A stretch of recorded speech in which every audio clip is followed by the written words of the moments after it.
ETF index mutual funds నేర్చుకుని stock మార్కెట్లో రాణించాలనుకుంటున్నారా? వెంటనే ఈ నెంబర్కి కాల్ చేయండి. నమస్తే రమగారు. నమస్తే జయ. రమగారు, మనం శివభక్తుల కథలు చెప్పుకుంటున్నాం. ఈరోజు ఏం చెప్తున్నారు? మూర్తి నాయనారు ఆయన కథ చెప్తాం. అంతా నాయనార్సేనండి? నాయనార్ల గాథలే జయ అవి. ఓకే. తమిళ గాథలు కదా.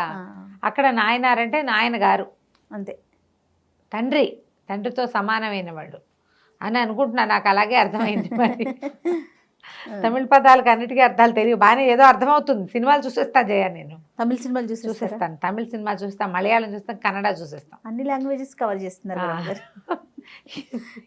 ఏం చేయనంటారా? హిందీ ఎలాగో చూస్తాం, థియేటర్కి వెళ్ళి చూడలేము, ఖాళీగా ఉంటాము, ఏదైనా ఒకటి చూడాలి. మలయాళం సినిమాలు కొన్ని మంచి మంచి సినిమాలు, చాలా మంచి యాక్టర్లు, చాలా గొప్ప గొప్ప వాళ్ళు ఉన్నారు, డైరెక్టర్లు చాలా గొప్ప వాళ్ళు ఉన్నారు. మొత్తానికి ఒక భాష సినిమాలతో పాటుగా మిగతావన్నీ కవర్ చేసి అవి కూడా కవర్ చేస్తే, ఇప్పుడు నేను రేపొద్దున త్రివేంద్రం వెళ్దాం అనుకుంటున్నాను ట్రిప్. అక్కడ తమిళ్ మాట్లాడేస్తారా ఏమిటి? కనీసం ఆ షాప్వాడు ఏదో చెప్తే అర్థమవుతుంది, అర్చకుడు ఏదైనా చెప్తే కథ అర్థమవుతుంది, నాకు తెలియాలిగా. ఓ బాగుంది రమగారు. 30 రోజుల్లో నేర్చుకోవటం. 30 రోజులు కాదు, సినిమా చూసి నేర్చుకోవటం. ఈ సూపర్. అది నాయనార్ల గాథలు చెప్పుకుంటున్నాం కదా. కొంచెం కన్నడ, మలయాళం, తమిళం కొంచెం నేర్చుకోండి. మీరు వేరే రాష్ట్రాల్లో తీర్థయాత్రలకు వెళ్ళినప్పుడు ఉపయోగపడుతుంది తప్పకుండా. ఊళ్ళో వాళ్ళు ఏదో కథ చెప్తారు జయ, మనకు కొన్ని ముక్కలైనా అర్థం కావాలి. నేను లాస్ట్ టైం అలా మా ఉడిపిలో అలాగే నేను అర్థం చేసుకున్నాను, కొంచెం తెలుసుకోవడం వల్ల అది ఉపయోగపడుతుంది కదా. అందుకని వేరే భాషలు చూడకూడదు, అలాంటి భావాల్లో ఉండకండి. నన్ను ఫాలో అవ్వండి ఈ విషయంలో. డెఫినెట్గా. పాండ్య రాజధాని మధురలో ఒక ఆయన ఉండేవాడు, మూర్తి ఆయన పేరు. ఏ మూర్తో ఆయన కులానికి వైశ్యుడట, కానీ మహాశివభక్తుడు. మనం ఇంతకుముందు కథల్లో కూడా చెప్పుకున్నాం, వీళ్ళు శివుడికి ఒక్కొక్కటి ఒక్కొక్క రకంగా సమర్పించి భక్తి ప్రపత్తులు చాటుకుంటారు. ఈయనకి గంధం అందించడం ఇష్టం. స్వామికి శివుడికి గంధం పెట్టాలి, గంధం అరగదీసి శివలింగం అంతా అలది సంతోషపడేవాడు. శివారాధన అంటే గంధం తీయటమే ఆయన పని. ఎక్కడైనా అర్చన జరుగుతుందంటే ఈయన వెళ్తే ఒక గంధం చెక్క ఆయన చేతికి ఇచ్చేవారు. ఆయన గంధం తీసి తన భక్తిని, తన ప్రీతిని, భగవంతుడి పట్ల తనకున్న భక్తి ప్రపత్తులు, విశ్వాసాలన్నింటినీ చందనంలోనే సమర్పించేవాడు. అయితే ఈ చందన సమర్పణ హాయిగా నిర్విఘ్నంగా జరిగిపోయేది. ఆస్తి స్వాస్తి ఉన్నవాడు రోజువారీ శివాలయానికి వెళ్ళేవాడు. ప్రతి సంవత్సరం కార్తీక మాసం విశేషంగా సేవించేవాడు. గంధ సమర్పణ, చందన సమర్పణే ఆయన యొక్క భక్తి సేవా తత్పరత నడుస్తూ ఉంది. అయితే ఆ కాలంలో కర్ణాటక రాజ్యంలో ఉన్నటువంటి జైన మతస్థుడైన రాజు ఒక ఆయన పాండ్యరాజును ఓడించి మధురని ఆక్రమించుకున్నాడు. ఆక్రమించుకున్నాక సాధారణంగా పాలకులకి లేదా పైన ఉన్న వాళ్ళకి తమ కిందున్న వాళ్ళందరూ తాము పూజించే దేవుణ్ణే పూజించాలి, తాము ఆచరించిన మతాన్నే ఆచరించాలి, తనేది నమ్మాడో వాళ్ళు కూడా అది నమ్మి తీరాలి అని ఉంటుంది. అందుకని మనకి భారతదేశంలో ఏదైనా ఒక కొత్త మతం పుట్టి అందులో వాడెవడైనా రాజు అయ్యాడంటే దేశంలో ప్రజలు సగం మంది కనీసం బలవంతంగా ఆ మతంలోకి చేరిపోయేవాళ్ళు. అలాగా బౌద్ధ మతానికి చెందిన రాజులు, జైన మతానికి చెందిన రాజులు, శాక్తేయులు, కొంతమంది వీర వైష్ణవులు, వీర శైవులు. వైష్ణవంలో ఉన్న వాళ్ళు రాజులైనగా మాటగా మనకు కనపడదు, శైవంలో వీరశైవులు రాజులైన వాళ్ళు కనపడ్డారు. ఆ కనపడిన వాళ్ళు ఏం చేశారు, ఎక్కడెక్కడ విష్ణు ఆలయాలుంటే వాటిని ధ్వంసం చేసి విష్ణు విగ్రహాలనే పారేసి, విష్ణువు అసలు దేవుడే కాదని అలాంటి ఓవరాక్షన్లు కూడా అలా జరిగేవి. అవునవును. ఏంటంటే అధికారంలోకి వచ్చేసరికల్లా వాళ్ళకి అదొక రకమైన ఉద్రేకం వస్తుంది. వాళ్ళు ఏదైతే విశ్వసిస్తారో దాన్నే అందరూ కూడా నమ్మాలి అని చెప్పి పాటించాలని. రాజు భక్తులైతే ప్రజలంతా భక్తులుగానే ఉండాలి, రాజు ఏ మతావలంబి అయితే ఆ మతంలోకి ఉండాలి. అది ఒక లోకసహజంగా ఉండేది. ఒక్కొక్కళ్ళు తీవ్రంగా పరిగణించేవాళ్ళు. ఈ జైన మతస్థుడిగా కర్ణాటక నుంచి వచ్చిన ఇక్కడకు మధురకి వచ్చినటువంటి రాజు ప్రజల్ని జైనులుగా మార్చడానికి శాయశక్తులా ప్రయత్నించాడు.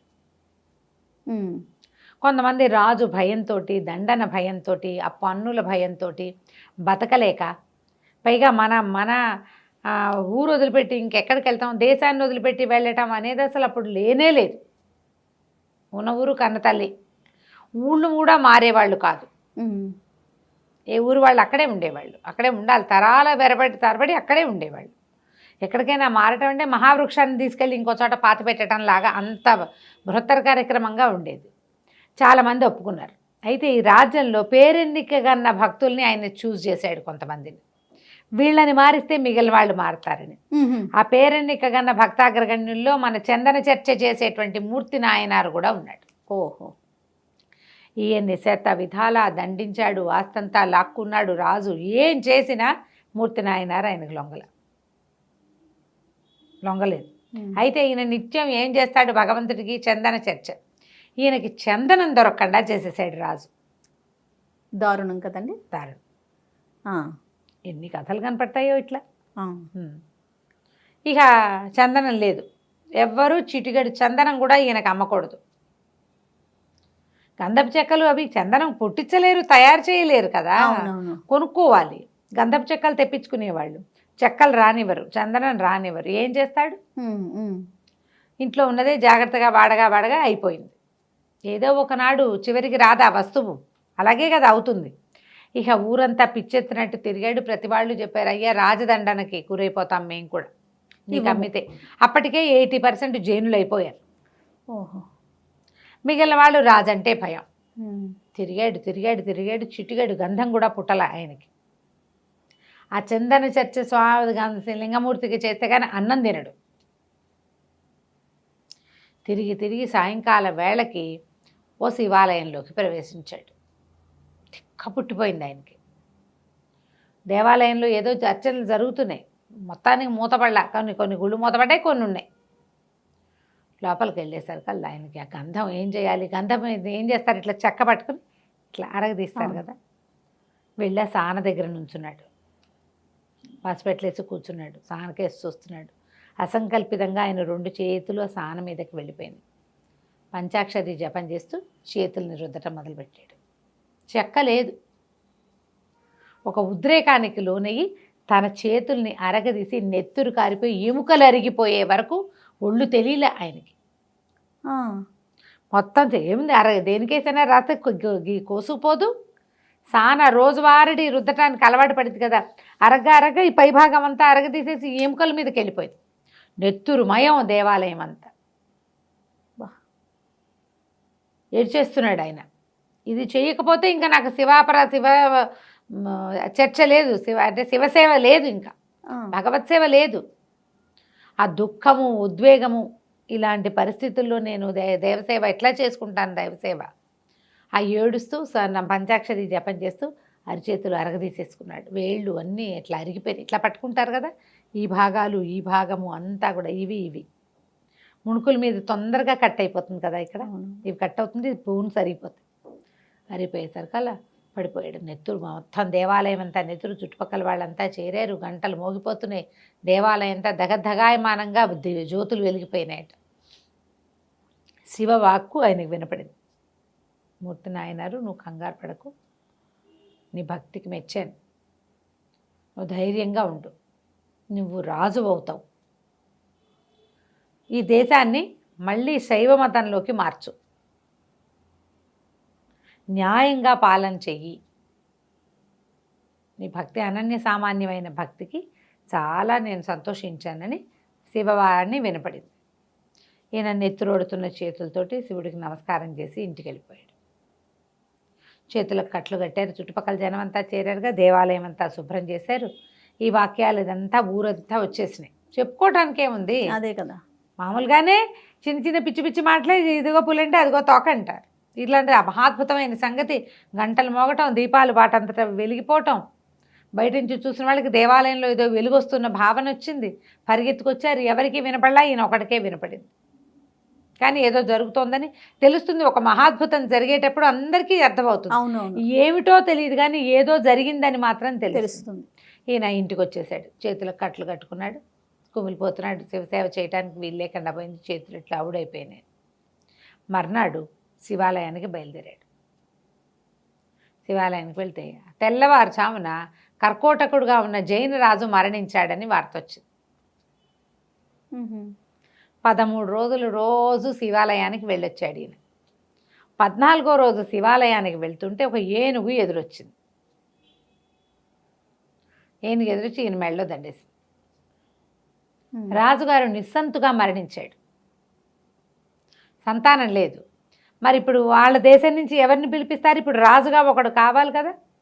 అయితే మంత్రులు ఏం తీర్మానించుకున్నారంటే రాజుగారి కార్యక్రమాలు అయిపోనిచ్చి 12 రోజులు అయిపోనిచ్చి భద్రగజానికి ఒక దండిద్దాం. ఈ గజం ఆయన కర్ణాటక నుంచి తెచ్చుకున్నాడు పాండ్య దేశానికి. ఆయన ఆ ఏనుగు ఎక్కి వచ్చాడు. ఆ భద్రగజం ఆయన పుట్టిన దగ్గర నుంచి ఆ రాజుతోటే ఉంది. అది ఎవరిని ఎన్నుకుంటే ఎవరికి దండేస్తే వారిని రాజుని చేద్దాం, అదే భగవంతుడి ఆజ్ఞగా భావిద్దామని భావించారు. అద్భుతం.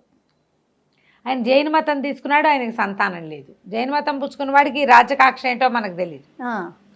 అంటే పుచ్చుకున్నాడు రాజుగా ఉండగానే ఇంకా అలా కంటిన్యూ అయ్యాడనమాట.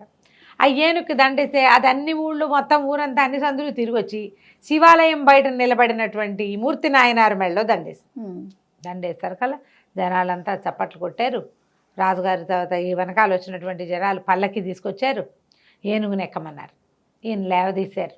ఈయన నిర్ఘాంతపోయాడు. ఏనుగు వచ్చి దండేస్తే, అయ్యా మా రాజు వచ్చి రాజుగా అయ్యి మా దేశాన్ని ఉద్ధరించండి, మీలాంటి మహానుభావుల కోసమే మేము చూస్తున్నాం, భద్రగజం మిమ్మల్ని సెలెక్ట్ చేసింది అని చెప్పారు. చెప్పేసరికి ఆయన అన్నాడు, రాచరికం ఎందుకు, శివసేవ కంటే గొప్పదా అది? అది కాదు కదా, ముందు మీరందరూ శైవులుగా మారితేనే ఈ రాజ్యాన్ని నేను స్వీకరిస్తానన్నాడు. అందరూ మళ్ళీ జైన మతాన్ని వదిలిపెట్టుకున్నారు, జైనాచారాలు మానేశారు. అప్పుడు ఈయన రాజుగా మారాడు. రాజు అయిన తర్వాత కూడా నిత్యము శివారాధన చేసేవాడు. స్వహస్తాలతో తీసిన గంధాన్నే అక్కడున్న దేవాలయంలో స్వామికి అలంకరించేవాడు.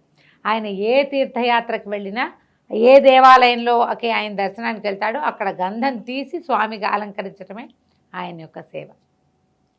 కొన్ని సంవత్సరాల పాటు పాండ్య దేశాన్ని, మధురా నగరాన్ని పరిపాలించాడు మూర్తి నాయనారు. చాలా కాలం పరిపాలించిన తర్వాత ఆయన లింగైక్యం చెందాడు. ఏముంది కదా కథ. అద్భుతం. నమస్తే రమగారు. నమస్తే జీ.